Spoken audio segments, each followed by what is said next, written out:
awit kay naghimo siya og katingalahang mga buhat. Ang iyang tuong kamot nakakabot og kadaugan. Alang kaniya ang iyang balaang bugton. Awiti ang Ginoo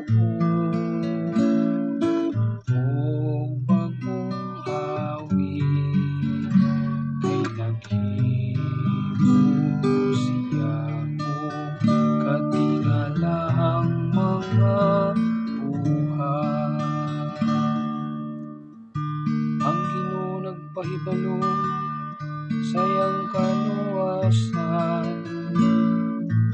sa atubangan sa kanasuran iyang gipahayag ang iyang katarong. Nahinumdum siya sa iyang kaluoy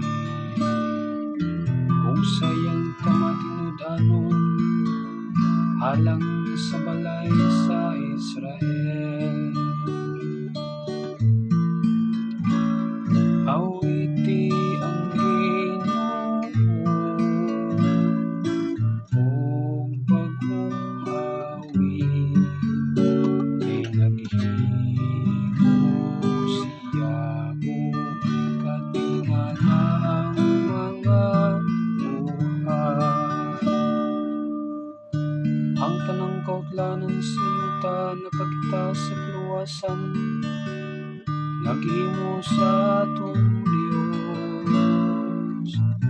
Awiti nga malipayon ang Ginoo.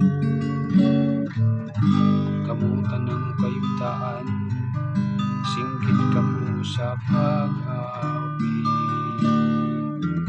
Pag-awit kamo, pagdayi. Awiti ang Ginoo og bagong awit kay naghimo siya og katingalahang mga buhat. Awiti ang Ginoo og bagong awit kay naghimo